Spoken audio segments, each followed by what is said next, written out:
Ya, Ah, ya está grabando.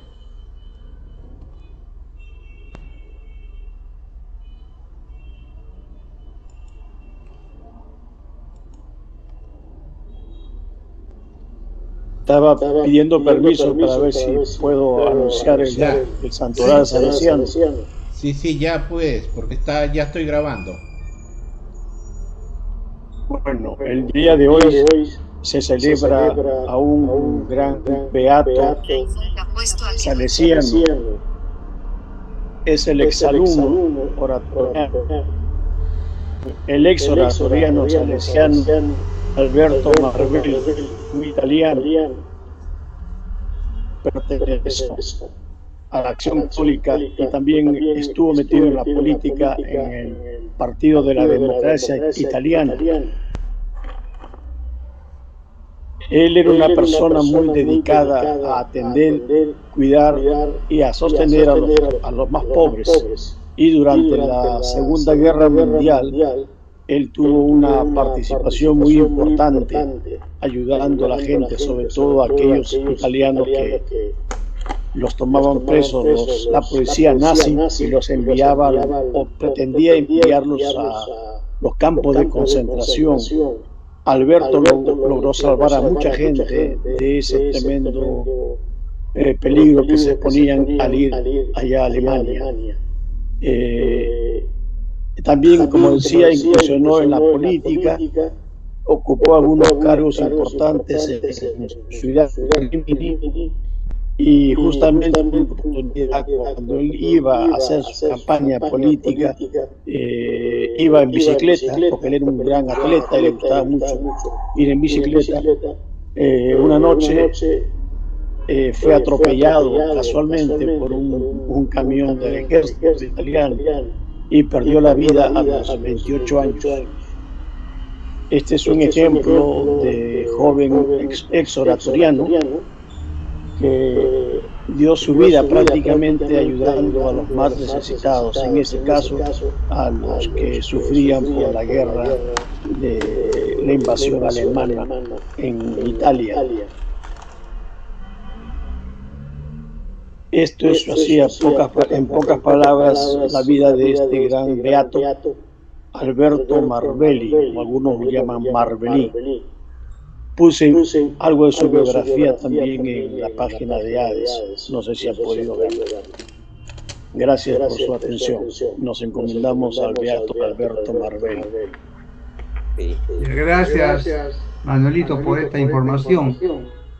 Y a propósito, tengo idea de que un peruano también estuvo allí durante la guerra eh, haciendo estos salvatajes. No sé si Humberto, tú has oído hablar de ello, un salesiano peruano que, que falleció precisamente allá.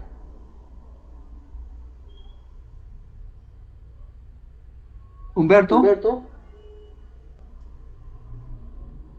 Sí, eh, Humberto, ¿me escuchas? sí, te escucho, Víctor. Sí, oí alguna vez que un salesiano peruano falleció allí durante la guerra haciendo salvatajes a los perseguidos por los nazis. Sí, ¿Tú escuchaste alguna vez allá de esta situación? eh, él falleció al lado del lago de Como. Ahí pasando por ahí habían caído varios partisanos y acudía a ayudarlos. Ahí lo masacraron también a él. Su apellido es Valdivia. Yo he ido al lugar mismo por encargo incluso de la familia que estaba emparentada con mi familia. Me pidieron que fuera a averiguar. He ido al lugar mismo donde lo habían masacrado. Lo recuerdan mucho y hay una placa conmemorativa en la misma carretera. Es lo que te puedo decir. Ya, gracias. O sea que efectivamente hubo esta situación. Él Sí, era así es. salesiano Era salesiano, sí. y estudiaba allá en Italia. No sé mucho detalle de eso, y hasta por tu pregunta hasta me viene cierta duda porque como no fui por la vía salesiana, sino por la vía de los parientes, en ese momento no tenía y han pasado tantísimos años que no recuerdo en este momento, no te puedo garantizar que haya sido salesiano y tengo pocas posibilidades de averiguar porque la parentela de esa época también ya voló al cielo. Pero creo que se podría averiguar a través de ese historiador que está trabajando en la inspectoría salesiana. Hay un joven, un caballero que trabaja en la inspectoría y que está tratando de armar toda la historia salesiana. Vino a entrevistarme, estuve un tiempito con él conversando, hemos quedado comunicados por internet y creo que se podría recoger más información de él. Humberto, ¿recuerdas el nombre de este salesiano? Apellidaba, si no me equivoco, Valdivia, pero el nombre no recuerdo. Hasta voy a buscar en la fotografía que tengo, voy a buscar el nombre que aparece ahí si es que lo logro leer. Gracias, Humberto. Gracias. Víctor, ya creo que puedes empezar, ya somos 9. Bueno, entonces 10, ya somos 10. para compartir, Ya voy a compartirte. Ya.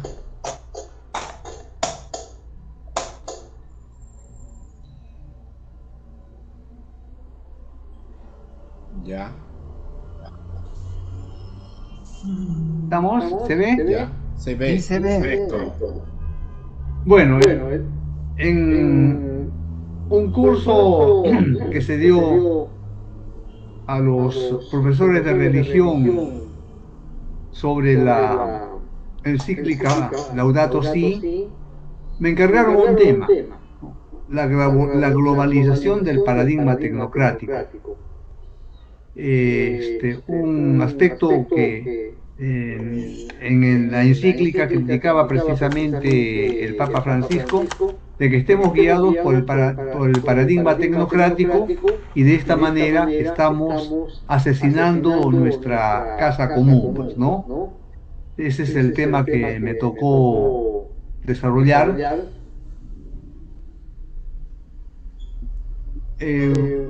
Bueno, el cántico de las criaturas, menciona aquí, no logro leer al comienzo, el cántico de las criaturas fue compuesto por San Francisco más o menos hace unos 800 años. Un aspecto curioso en este canto es la importancia fundamental que San Francisco da a las criaturas inanimadas. Cita por nombre en orden de aparición: el sol, la luna, las estrellas, el viento, el aire, las nubes y el sereno, el agua, el fuego y por último la tierra. Cuando San Francisco alaba a Dios, no menciona específicamente a los seres animados. Los animales domésticos, a los cuales trataba como si fueran sus hermanos, son mencionados con el nombre colectivo de criaturas.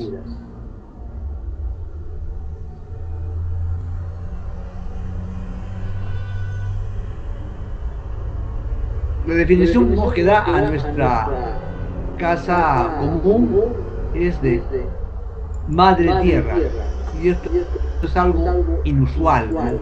Era igualmente algo inusual. Nuestra madre terra, la quale ne sustenta et governa, et produce diversi frutti con colorite fiori et erba. Menciona así a nuestra madre tierra. Esta expresión delinea las dos funciones esenciales que tiene la madre tierra: de nutrirnos y de gobernarnos. produciendo frutos con coloridas flores y hierbas.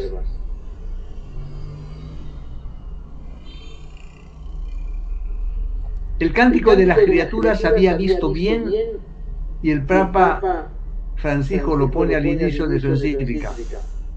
No somos solo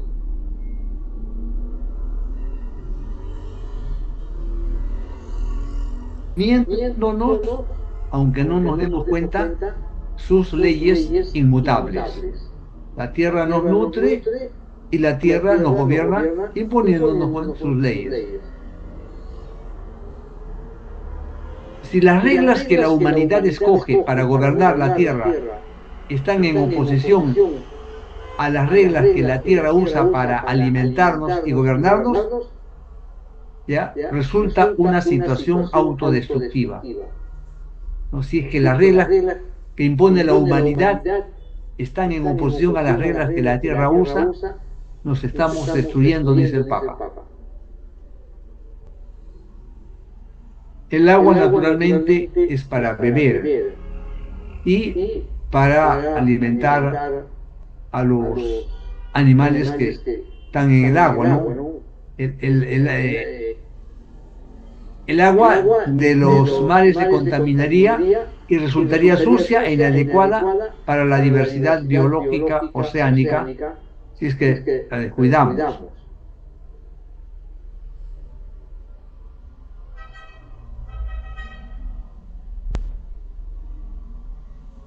No sé si alguien puede leer al inicio. Aquí me tapan, ¿no? El aire contaminado con los gases tóxicos emitidos por las fábricas y por los vehículos haría miserable la vida en algunas grandes metrópolis y generaría por doquier costosísimas enfermedades respiratorias y un grave interés. Un grave estrés social.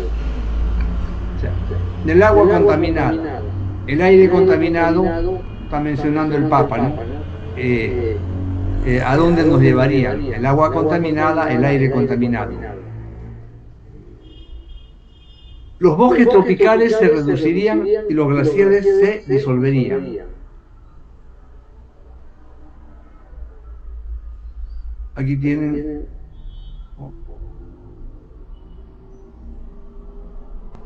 Pues Carlos. Estudiar, comprender y respetar los límites que la Tierra impone para poder continuar alimentándonos no son todavía componentes prioritarios del diálogo sobre el ambiente en la política internacional. Las prioridades son otras.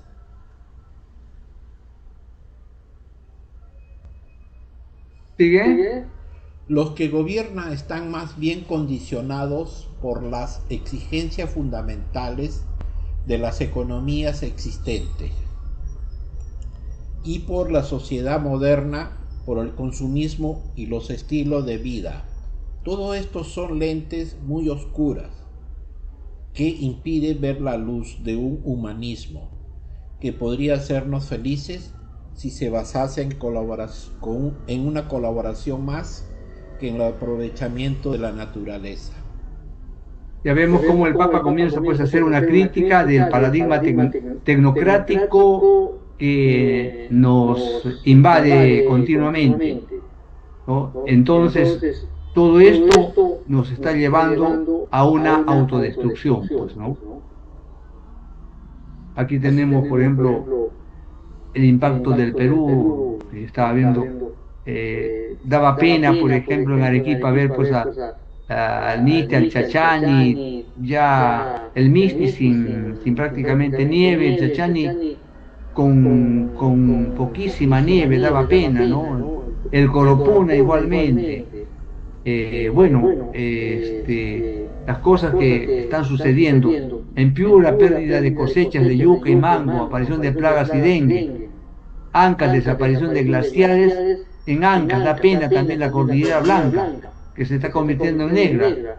En Junín, pérdida de cosechas, plagas, enfermedades. deslizamientos en Huancavelica, aumento de enfermedades respiratorias, pérdida de cosechas, Arequipa, pérdida de la superficie de nevados y escasez de agua. Hoy día en la mañana escuchaba que el río Italia, ahí en Loreto, sobre el cual estaban construidos palafitos, ya prácticamente ha bajado casi 1 metro. Tenía 3 metros de profundidad y ahora ya está en 2 metros. Como están apareciendo estos problemas que nos deben prácticamente dejar muy preocupados. El gobierno humano de los recursos contiene graves errores sistémicos. Estamos consumiendo la tierra de manera no sostenible.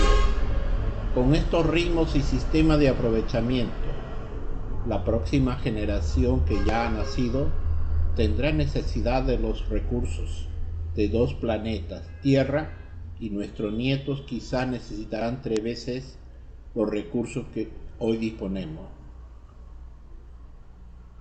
Nuestros nietos necesitarán 3 veces los recursos hoy disponibles. Y estamos eliminando estos recursos.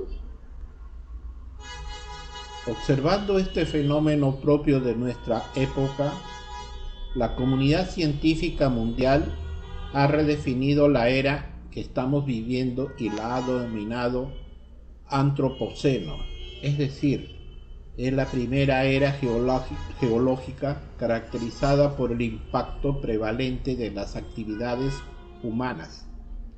De esta manera se reconoce una exclusiva responsabilidad del género humano sobre las formas de gobierno de los recursos de la Tierra, mientras que en el Holoceno, la precedente era geológica, que ocurrió hace 11.700 años, la Tierra y la naturaleza gobernaban completamente la evolución del planeta. Menciona el Papa de que estamos viviendo una nueva época, pues el antropoceno, eoceno, eoceno, holoceno, ¿ya? Y el holoceno ha sido la última época que hemos tenido y que más o menos ha durado unos 11.700 años, y ahora está ocurriendo el antropoceno. Ya, hasta antes era la Tierra la que nos gobernaba con sus leyes. Ahora nosotros comenzamos a imponer nuestras leyes, las cuales están en contradicción con las leyes de la naturaleza y que por consiguiente comenzamos a destruirnos en esta era que la denomina antropoceno. En la encíclica Laudato Si, el Papa denuncia con fuerza el fenómeno que llama globalización del paradigma tecnocrático. Estamos dejándonos llevar por la tecnocracia, por la tecnología, y de esa manera nos estamos suicidando. Que se basa en el odierno antropocentrismo desenfrenado. El desarrollo del hombre, sí, pero de una manera desenfrenada, no mesurada, no medida y en contra de las leyes de la naturaleza. Contra eso está hablando pues el Papa en la encíclica Laudato Si, contra la globalización del paradigma tecnocrático. El nudo central está en el uso descontrolado y paroxístico, de ciencia, técnica, economía y organización de la sociedad y de la política para apropiarse de toda forma de recurso ambiental. Estamos depredando, ¿no?, para producir cosas, dinero y servicios.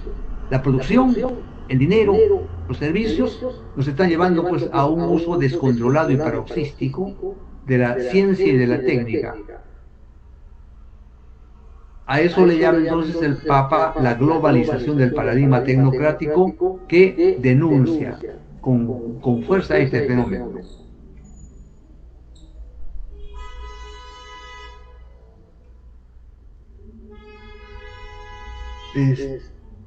Si puedes leer algo ahí. Bueno, seguimos. La tierra y Cambiando de todas las voz. criaturas que ella contiene, animales, vegetales e inanimados, tienen sus límites de disfrute, pasando los cuales se cae en la nada y en la muerte. El concepto de dominio absoluto, de crecimiento y disfrute infinito, por consiguiente, es una completa necedad fácil de comprender. Estamos llegando a determinados límites, pasando los cuales, ¿no?, estamos cayendo en la nada y en la muerte. No no es que estén alejándose esos límites, estamos ya llegando a esos límites. Va a señalar nuevos límites, 9 límites en los cuales estamos verdaderamente abusando, pues, ¿no?, de nuestra casa común. La conferencia mundial, no, es la IPCC, Intergovernmental Panel on Climate Change. Allí Carlitos puede pronunciarlo mejor, ¿no? Ha estado unánime en hacer sonar una fuerte alarma. Entre los protagonistas juega un papel fundamental el grupo de expertos intergubernamentales sobre los cambios climáticos. Es el grupo de expertos intergubernamentales sobre los cambios climáticos, IPCC, instituido en 1988 por 2 organismos de las Naciones Unidas: la Organización Meteorológica Mundial, UNEP, y el Programa de las Naciones Unidas para el Ambiente.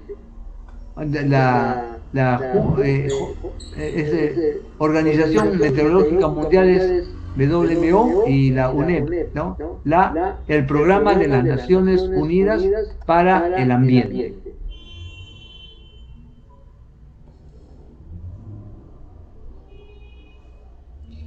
El primer informe del IPCC, publicado en 1990, ha servido como base para negociar la Convención de las Naciones Unidas sobre el Cambio Climático.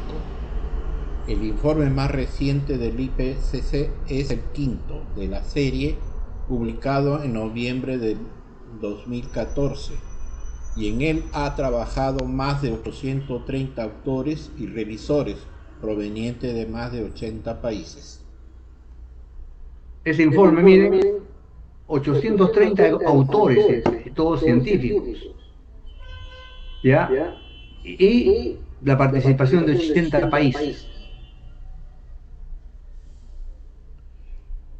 Algunas convenciones y protocolos internacionales buscan organizar la colaboración internacional en diversos aspectos del control y prevención de los riesgos ambientales, entre ellos la Convención de Basilea sobre los residuos peligrosos, la Convención sobre el comercio de flora y fauna selvática amenazadas de extinción, la Convención de Viena para la protección del extracto de ozono, el Protocolo de Montreal y el Protocolo de Kioto, mencionados también en la encíclica.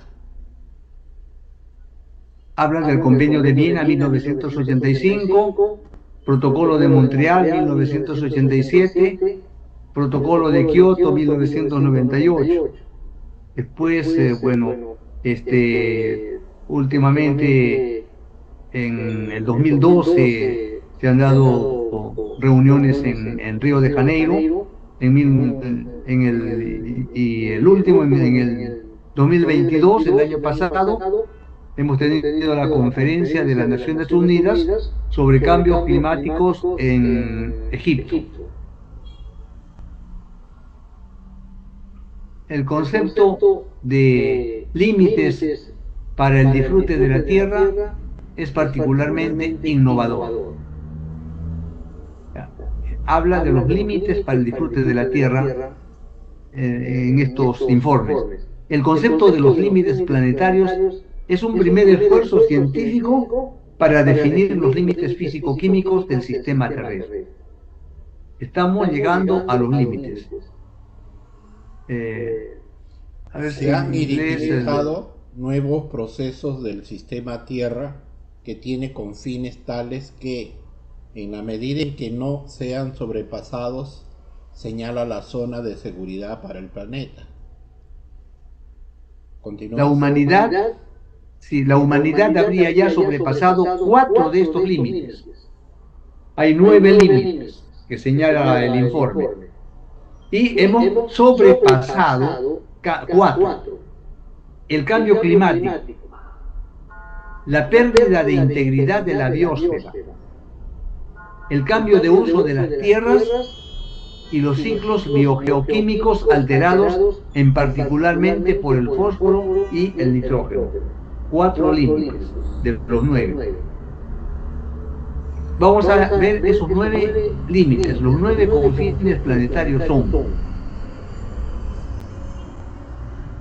el primero, si puede leer el Reducción del ozono estratosférico. Ya. El primero entonces es la reducción del ozono estratosférico. ¿Puedo leer yo? Que, A ver, Carlitos, Sí. te suplanto. El estrato de ozono estratosférico filtra los rayos ultravioletas del Sol.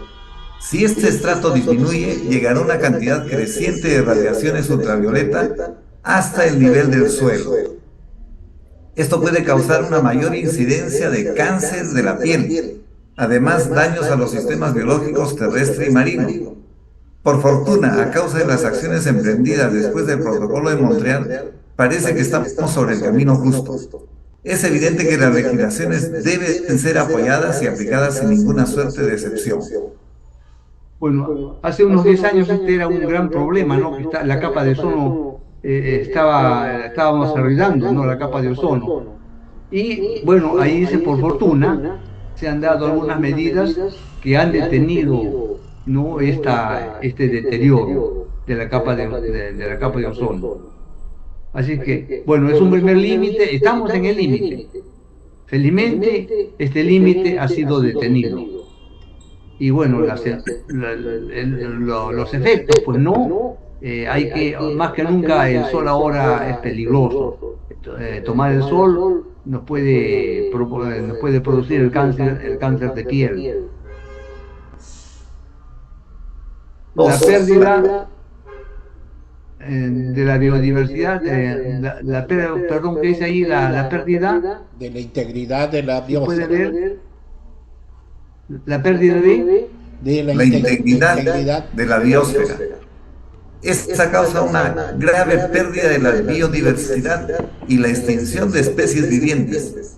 En todas partes del mundo, las organizaciones ambientales denuncian constantemente las amenazas que tienen determinados territorios, causadas por actividades que abusan de los recursos no renovables o de las especies en vía de extinción. Ya hemos sobrepasado los límites. Ya, aquí está uno de los 4 límites que hemos sobrepasado. Estamos pues precisamente la pérdida de la biodiversidad. Muchas especies están extinguiéndose. La contaminación.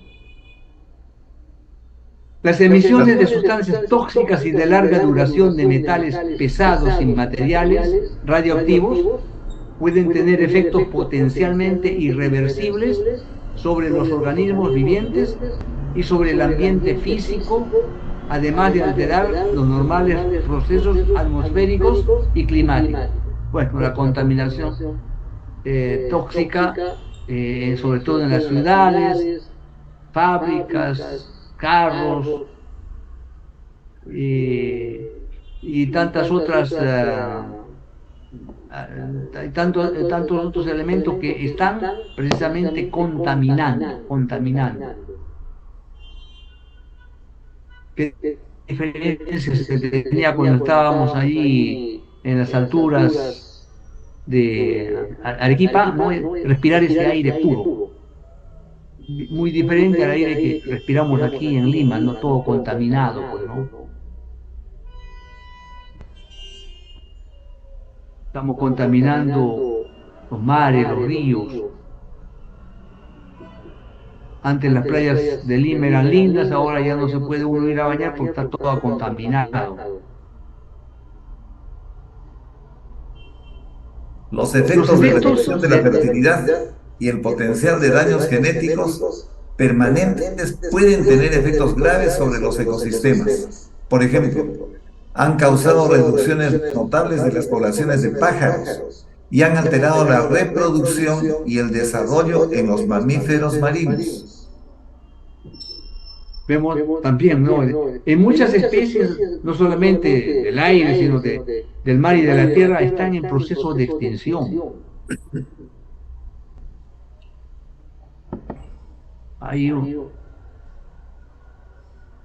El cuarto límite son los cambios climáticos, que hemos visto ya ha pasado los límites, ha pasado ya. Estábamos en el límite, hemos ido más allá del límite. Pruebas recientes sugieren que la Tierra, la cual a partir del 2010 está descargando 390 partículas por millón de volumen, se llama ppmv, partículas por millón de volumen de anhídrido carbónico en la atmósfera, ha pasado ya el límite planetario. Hemos llegado a un punto en que la desaparición en verano del hielo polar ártico es casi irreversible. En el Polo Norte está desapareciendo en el verano el hielo polar ártico. Entonces, un aspecto que ya prácticamente ha pasado los límites y tenemos pues esta desrealización de una manera irreversible, con lo cual va a tener sus consecuencias, pues, ¿no? Naturalmente.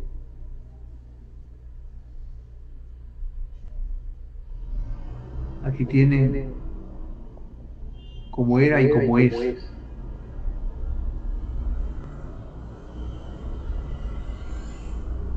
Este es un ejemplo definido, más allá del cual los mecanismos físicos pueden llevar al sistema Tierra a un estado mucho más caliente, con niveles del mar más altos en algunos metros.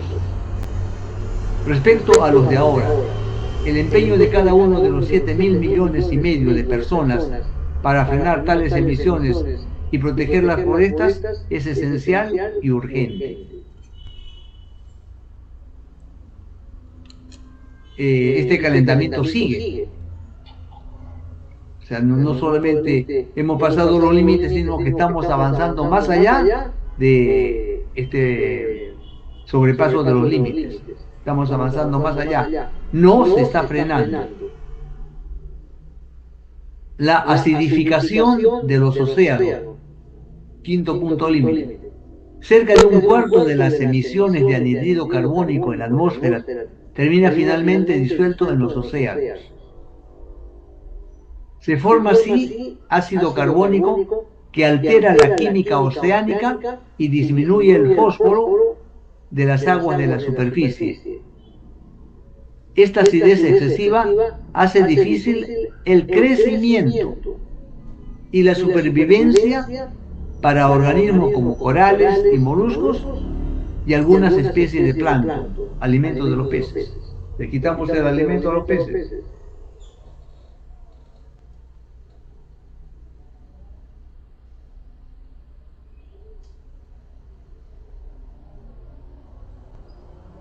Ahí pueden dar lectura, por favor. La desaparición de estas especies cambiaría la estructura y la dinámica de los ecosistemas oceánicos y podría potencialmente llevar a una drástica reducción de las reservas de peces. Respecto a los tiempos preindustriales, la acidez de la superficie del océano ha aumentado en un 30%. Bueno, como decíamos, desaparecen pues no los alimentos de los peces, entonces van a reducirse las reservas de peces.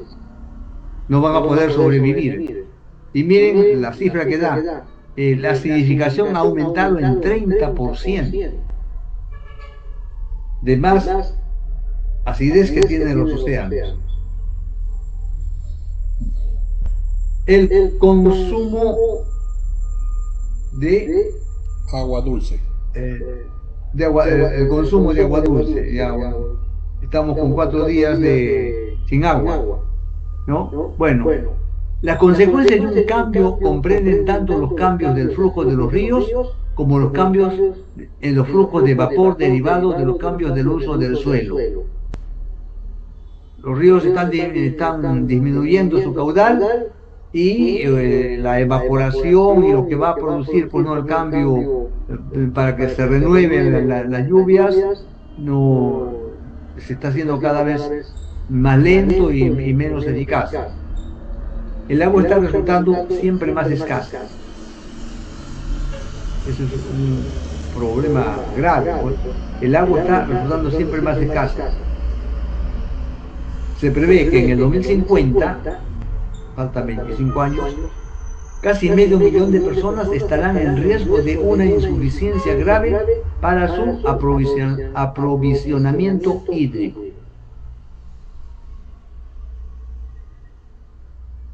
Recuperemos cuanto sea posible el agua de las lluvias.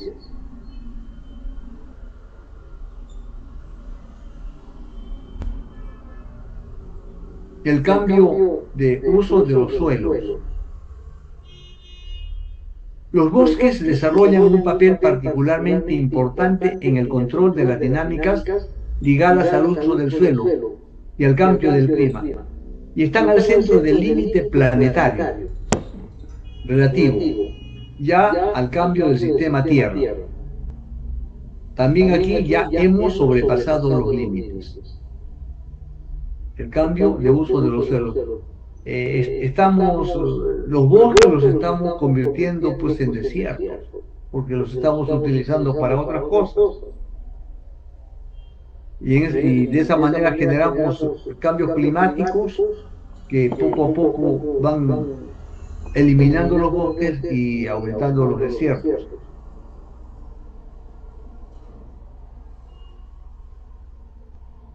Un bosque convertido en esto. Si puede leer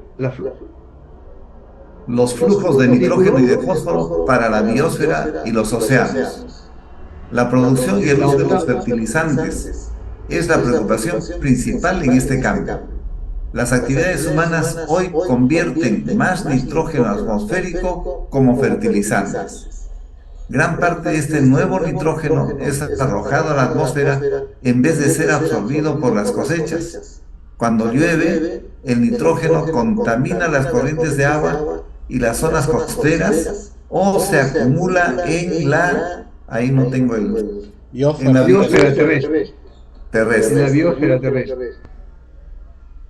Ya, entonces también con el uso de los fertilizantes estamos produciendo cambios. Convierte más nitrógeno atmosférico y este nitrógeno es arrojado a la atmósfera, no es absorbido por las cosechas, y ese nitrógeno cuando llueve nos contamina las corrientes de agua, las zonas costeras, ¿no? O se acumula en la biosfera terrestre, en el ambiente que respiramos. Octavo límite, pueden leer. Los flujos de nitrógeno y de fósforo para la biosfera y los océanos. Una parte significativa de nitrógeno y de fósforo llega hasta el mar y puede empujar a los sistemas marino y acuáticos más allá de sus umbrales ecológicos de sobrevivencia. Un ejemplo de este efecto es la disminución de la pesca de camarones en el Golfo de México, convertida en zona muerta a causa de los fertilizantes en los ríos que hay entre las dos costas de los Estados Unidos. Ya hemos sobrepasado los límites. También hemos sobrepasado los límites en esto, ¿no? En el nitrógeno que estamos alimentando para que invada los sistemas fluviales y marítimos, con los cuales estamos ocasionando, pues, no, pérdidas en en la vida de los peces y de los animales acuáticos. Miren, efecto disminución de la pesca de camarones en el Golfo de México. Está muerta convertida por causa de los fertilizantes que se han puesto en los campos de cultivo, pero que han logrado dejar escapar nitrógeno que después va a malograr los ríos y los mares.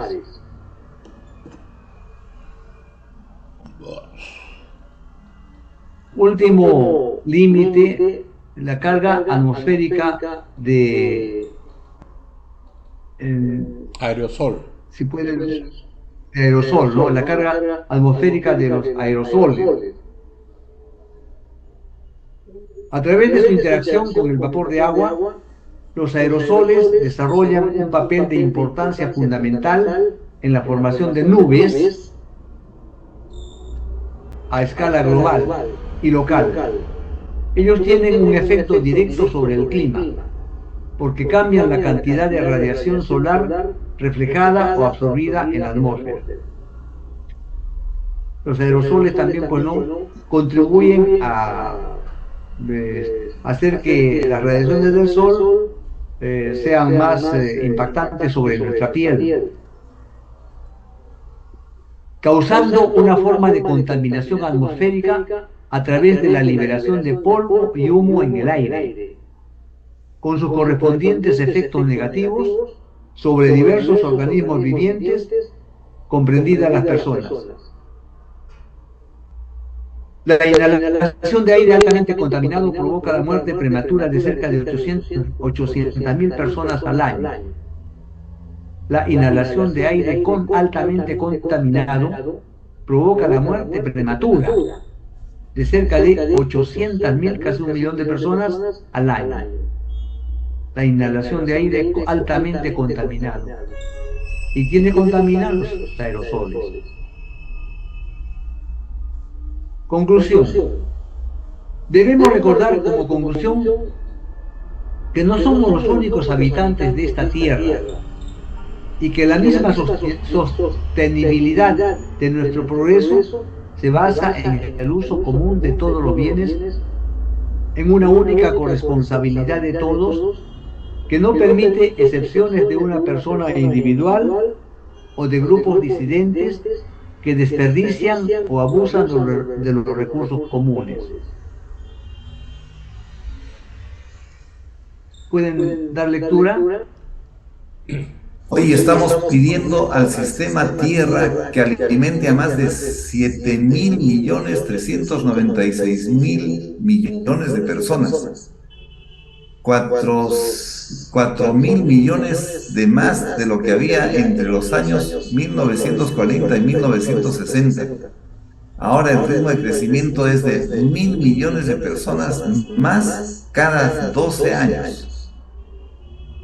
Miren es lo que se tiene que tener en cuenta, ¿no?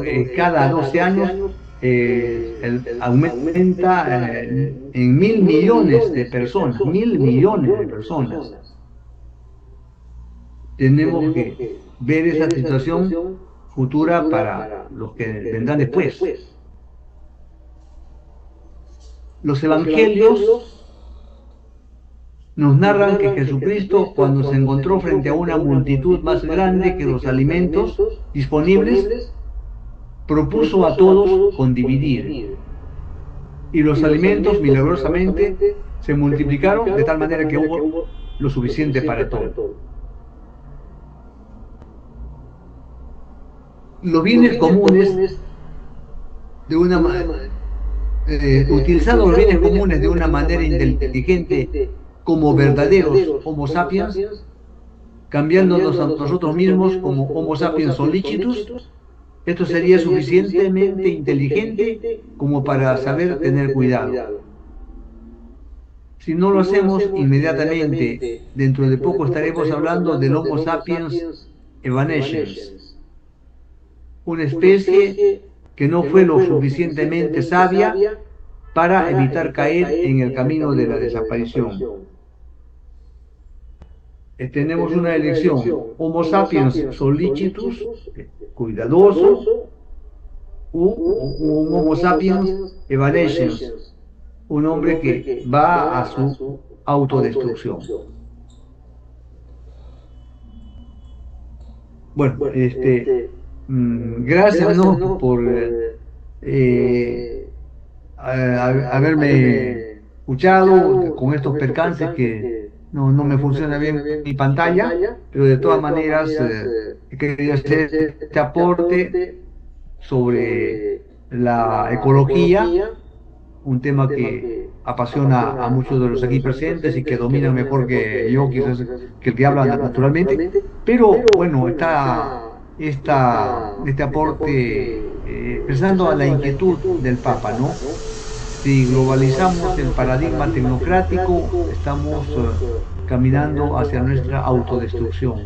Tenemos que pensar, ¿no?, de que debemos compartir el pan con los demás, debemos ser ese Homo solicitus, Homo sapiens solicitus, y no el Homo sapiens evanescens. Ya.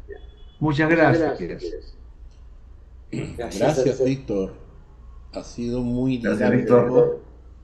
y realmente estamos aprendiendo y vamos a tener que hacer llegar a mayor cantidad de gente para ver si algo podemos ayudarnos.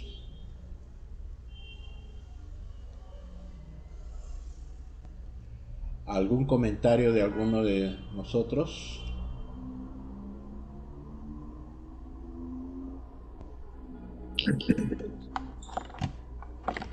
Me permito hacer un corto comentario. Hace poco tuvimos la gran oportunidad, y en el caso mío específicamente el privilegio, de rendir un homenaje a una persona que realmente trabajó justamente sobre todos estos aspectos en el Perú y que fue el primer ministro del Ambiente, el doctor Antonio Brac Eck, exalumno de Magdalena del Mar, de Chosica y posteriormente en Italia. Él trabajó toda su vida realmente por fortalecer, por mejorar, por ayudar en todo lo que significaba el medio ambiente. Y sobre todo, cuando se le presentó la oportunidad, trabajó intensamente en contra, mejor dicho, para ordenar todo lo que significaba la minería ilegal en Madre de Dios, que estaba destrozando y destruyendo bosques enteros. En ese sentido creo que se adelantó, no digo al mismo Papa, pero sí trabajó intensamente para ayudar al medio ambiente. Gracias. Bueno, sí, de verdad tenemos esa satisfacción de haber sido compañeros, bueno, de Antonio.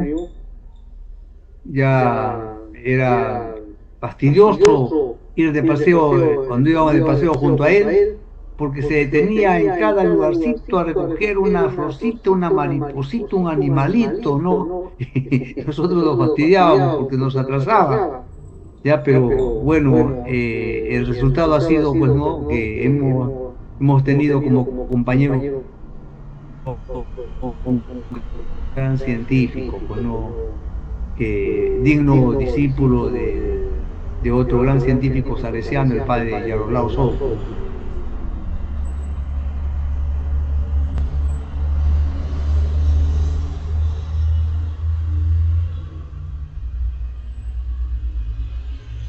Víctor, te agradezco, felicito por la presentación tan ordenada, gráfica y sintética de esta problemática que vive nuestro país y nuestro mundo en general, ¿no?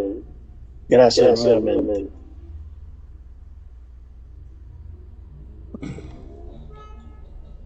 Bueno. Querido Víctor, Sí. gracias. Entre las diapositivas que nos presentabas, nos ibas hablando de estas convenciones internacionales referentes al ambiente en forma general y algunas en particular con la capa de ozono y cosas por el estilo. De estas reuniones mundiales, lamentablemente, ¿qué ha salido en positivo? Hasta ahora, la prohibición y ya casi erradicación de los clorofluorocarbonados y de los aerosoles que dañaban la capa de ozono. En ese sentido, sí, algo positivo salió como tal. Pero en los otros, ¿qué? Para el cambio climático, quienes contaminan y producen los mayores porcentajes de elementos dañinos y contaminantes y que causan el calentamiento global y por lo tanto el cambio climático como un colofón del mismo, no han hecho nada. Porque en realidad lo que hicieron fue hasta el año tanto tiene que todos haber disminuido tanto por ciento de contaminantes. Se llegó a la siguiente convención y ese año X se convirtió en X más 5, en X más 10, en X más 20. Y un mecanismo de compensación. Yo sigo contaminando, no disminuyo, pero pago a otro país del cual exploto los recursos naturales como materia prima, les pago para que ellos no contaminen. Si comparamos nosotros los porcentajes de contaminación de elementos que van en contra, o en este caso a favor del cambio climático, en contra del bienestar social en sí, de nuestros países, por ejemplo, en lo que significan los glaciares ecuatoriales andinos, ecuatoriales o ecuatoriales andinos, Colombia, Ecuador, Perú, Bolivia. Nosotros no contaminamos o no tenemos, todos sumados no llegamos ni creo que es del 5 al 6%. Y sin embargo, nuestros glaciares son los que han desaparecido. Y no por la contaminación que nos produce nuestros países, sino por la contaminación que produce Norteamérica, Europa, Asia, sobre todo China y cosas por el estilo. La disminución en el caso de lo que significa los recursos marinos costeros, ahí sí puedo hablar con un poco más de conocimiento. La acidificación de los océanos, aguas cada vez más ácidas. Nosotros sabemos que la piel de los animales marinos son sumamente delicadas. Basta comprar un pescado y vemos cómo las pieles prácticamente se desgarran separándose de la carne. Uno. Sumamos a que las aguas cada vez son más cálidas. Entonces, ¿qué sucede? En ese sector, estoy hablando de sur de Colombia, Ecuador, norte del Perú, lugares riquísimos en pesca.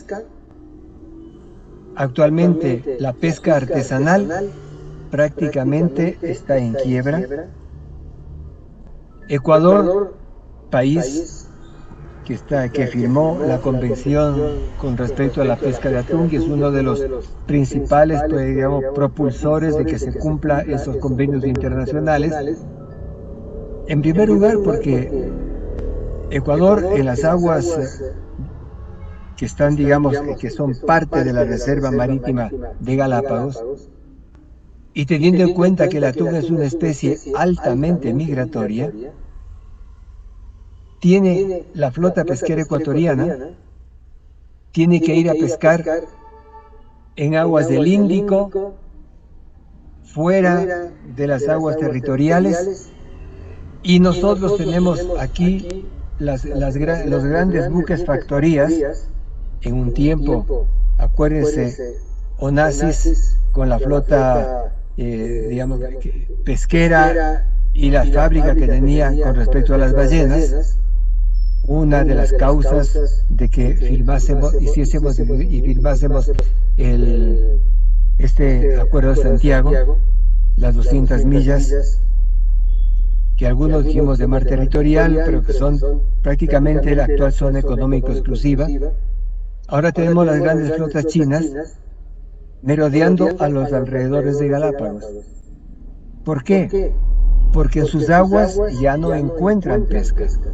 En las aguas ecuatorianas no hay pesca.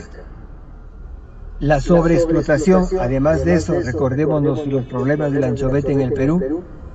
Entonces, todo eso es una realidad. Son conceptos que nos llegan a la práctica. Entonces, eso es lo que a mí realmente les digo a todos ustedes, me da rabia. No se trata aquí de estar hablando de capitalismo, no capitalismo de países que son imperialistas, no. Pero es una gran realidad.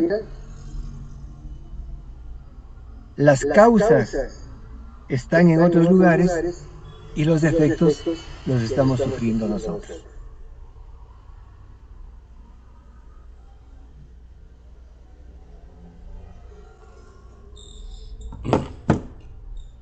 Bueno, creo que no habiendo más comentarios, voy a cerrar la grabación y